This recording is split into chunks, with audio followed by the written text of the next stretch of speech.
News पर एक अपने सिवान में मैंने बाइट दिया है और माननीय मुख्यमंत्री श्री नीतीश कुमार जी ने जो बिहार को अल्पसंख्यक समाज के लिए जन्नत बना दिया है, उनके सारे बुनियादी मसलों को हल किया है, उनके खाने पीने में कोई परेशानी नहीं है, इंसाफ के साथ अमन और तरक्की के साथ उनको भी बराबरी का हक दे रहे हैं, तहफ्फुज का पैगाम दे रहे हैं और इसी को आगे हम लोग बढ़ा रहे हैं। और माननीय मुख्यमंत्री जी ने हमेशा न्याय के साथ विकास किया, किसी के साथ भेदभाव नहीं किया। और जो हमारे विरोधी दल हैं, कुछ छोटे लेवल के जो पहले कुछ हमारे कार्यकर्ता रहे होंगे, अभी कोई भी ऐसा हमारी स्टेट बॉडी 52 सांगठनिक जिला है और तकरीबन 225 के आसपास हमारे प्रदेश उपाध्यक्ष, प्रदेश महासचिव और प्रदेश सचिव और विशेष आमंत्रित हमारे सदस्य हैं, कार्यकारिणी के सदस्य हैं, किसी ने भी कोई इस्तीफा नहीं दिया।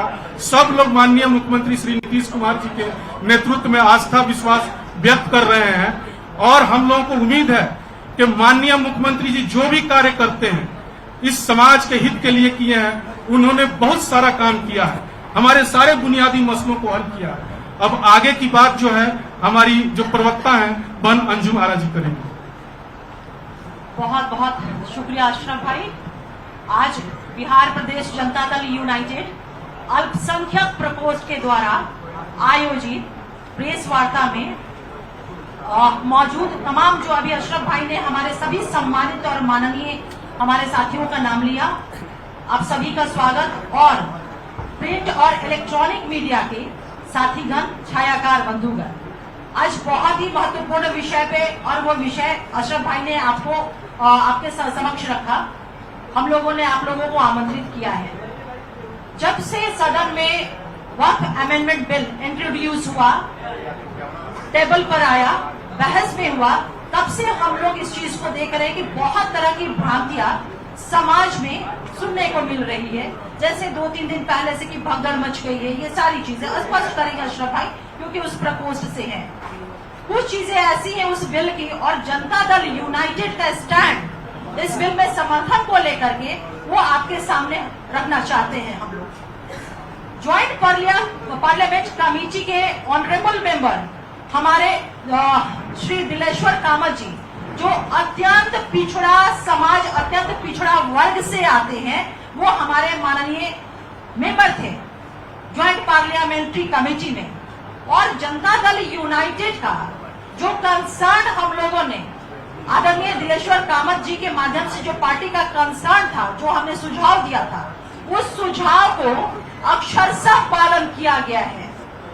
और हमारा जो कंसर्न था जेपीसी के समक्ष जो रखा था हम लोगों ने, वो था कि जो सामाजिक संगठनों के बड़े नेता थे, उन लोगों ने अपनी आशंकाएं, अपनी चिंताएं हमारे माननीय मुख्यमंत्री आदरणीय श्री नीतीश कुमार जी के समक्ष रखा था और उन्हीं आशंकाओं और चिंताओं को हम लोगों ने जेपीसी के समक्ष हम लोगों ने रखने का काम किया था। जो हमारा सजेशन था, सजेशन भी कह सकते हैं और शर्त भी कह सकते हैं, अगर इसको दूसरे वे में कहे, हमारे सारे सजेशन को मान लिया गया था। 5 सुझाव हम लोगों ने दिया था जेपीसी के समक्ष और वो 5 सुझाव बिल में, इनकॉर्पोरेट बिल में उसको लाया गया, तो हमारी पार्टी ने समर्थन दिया। पहला जो हमारा सुझाव था, जमीन राज्य का मामला है, लैंड स्टेट मैटर है और इसके कानून में भी ये प्राथमिकता बरकरार रहेगी। अब सोचिए कि जिस राज्य का, जिस प्रांत का, जिस बिहार के माननीय मुख्यमंत्री है श्री नीतीश कुमार जी मुख्यमंत्री हैं, वहां पर जमीन को लेकर के जिस तरह से बातें उड़ाई जा रही है, कही जा रही है, भ्रम पैदा किया जा रहा है, कहीं कोई इस तरह की बातें हो सकती है क्या? माननीय मुख्यमंत्री नीतीश कुमार जी के रहते हुए अल्पसंख्यक, वंचित, शोषित, ये तमाम तबकों के हितों की रक्षा पे कोई उंगली भी रख सकता है क्या?